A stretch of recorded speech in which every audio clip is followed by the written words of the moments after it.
Alors c'est parti pour la deuxième pomme maintenant. Donc pour faire la deuxième pomme, je commence par cette partie-là.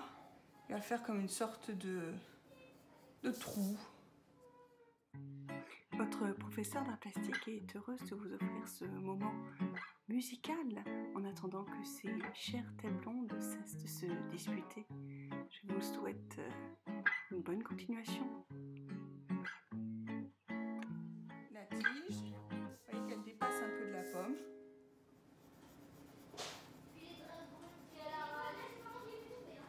Ensuite, je travaille toute cette partie un peu sombre. Ici, on a de nouveau du clair. Ici, c'est sombre. Et le sens de coloriage de cette pomme, c'est comme ça.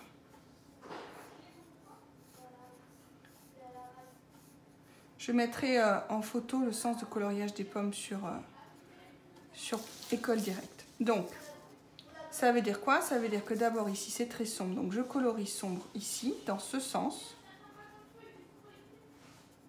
Puis, je m'arrête, parce qu'ici, il n'y a plus de coloriage.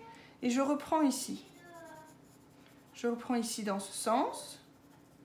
Et quand j'arrive là, je vais colorier comme ça. Alors là, je vous fais le sens, mais maintenant, je colorie vraiment.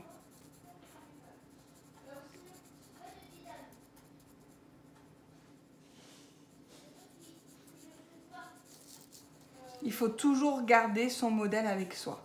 Vous allez me dire, comment on fait cette partie-là qui est toute sombre? Alors, il y a des élèves qui m'ont dessiné cette partie. Non, en fait, c'est en coloriant que l'on va appuyer un peu plus vers là, lever le crayon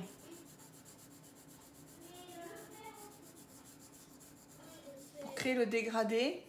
Il faut appuyer moins fort, tout simplement, en fait. C'est pas très compliqué. Enfin, si, c'est compliqué. Je sais que c'est compliqué pour vous. Mais voilà, l'astuce, c'est pour que ce soit plus clair, on appuie moins fort. Pour que ce soit plus foncé, on appuie plus fort. Alors, dès le départ, il vaut mieux ne pas appuyer fort et accentuer au fur et à mesure pour réévaluer son geste. Plutôt qu'appuyer fort au tout début. Et puis, se dire, ah mince, c'est trop tard, j'ai appuyé trop fort.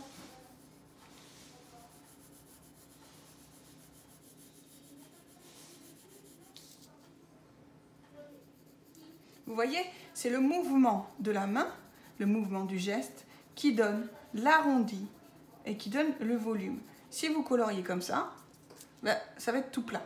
Même si vous coloriez comme ça, tout droit, ça va être tout plat. Parce que votre geste n'a pas suivi la forme de la pomme.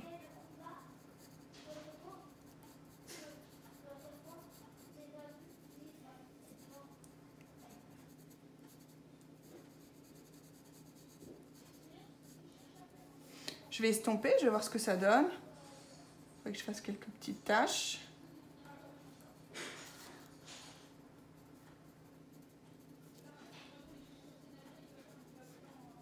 Alors, vous voyez que je ne prends pas non plus trop de temps. Si je voulais que ce soit parfait, je prendrais beaucoup plus de temps.